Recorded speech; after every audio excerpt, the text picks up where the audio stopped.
Come around, my little ones, there's seeds to sow, you see.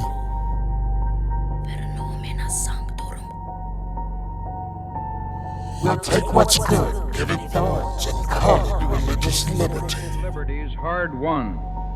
We proclaim the right of every man to speak his mind, unburdened by the yoke of tyranny. Let free discourse flourish in the public square. Moreover, we deny the state dominion over the sacred realm of faith, that each man may worship as his conscience dictates.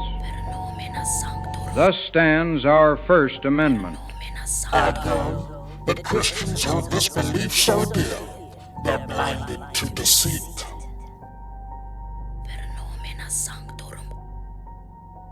And bind their conscience to defend those who desire their defeat. You're not doomed yet, but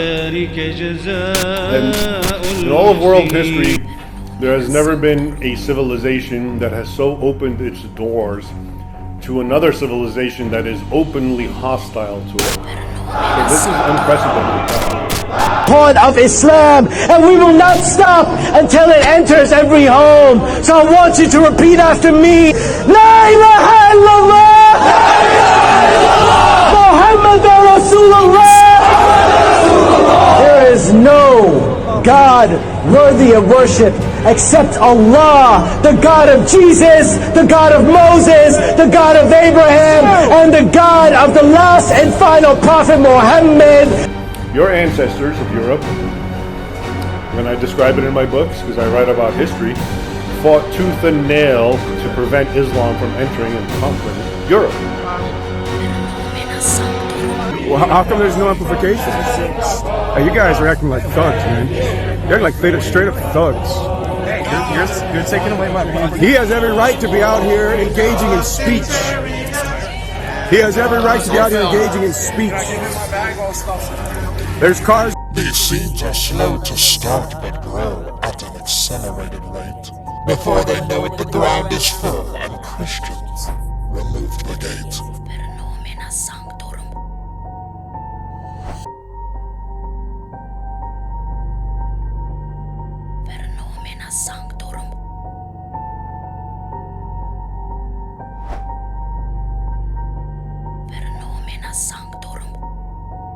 A nation without borders is like a castle without walls. No overt offense is needed. Infiltration makes its destiny to fall. We did see thousands of people come into our country over an open border under the Biden administration that came from the Middle East. We have always been aware of the fact that some of these folks that may have come into our country could have potentially been radicalized. Christians must believe in pluralism with such fervent conviction that when a man declares Christ is king, they abet his social execution. We need not show our faces, we can divide them from within. When they do our work for us, we are This is a momentous occasion for inclusion and freedom of religion in Minneapolis. In the end, altars of man will be constructed for all the land to see, and Christians will espouse amongst themselves what a gospel opportunity. So take these seeds, dear little ones, spread and uproot any other tree. Wormwood, a special task for you. And the RLC. My name is John Walford. I pastor Amarillo Baptist Church in Amarillo, Arkansas, and I have a question for Dr. Moore. I would like to know how in the world someone within the Southern Baptist Convention can support the defending of rights for Muslims to construct mosques in the United States when these people threaten our very way of existence as Christians and Americans. They are murdering Christians, beheading Christians, imprisoning Christians all over the world. Do you actually believe that if Jesus Christ were here today that he would support this and that he would stand up and say, well, let us protect the rights of those Baal worshipers to erect temples to Baal? Do you believe that, Dr. Moore? You know, sometimes we have to deal with questions that are really complicated, and we have to spend a lot of time thinking them through and not sure exactly what the final result was going to be. Sometimes we have really hard decisions to make. This isn't one of those things.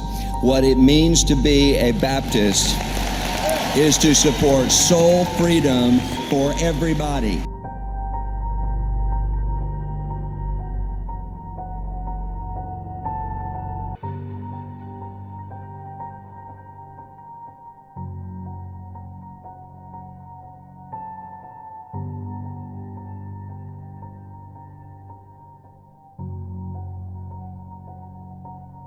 Completely to that demographic, which has within it, not all of it, but within it, that kernel of animosity for Christians and so-called infidels, and the imperative to conquer the world in the name of jihad for Allah, which they're the good guys, keep in mind.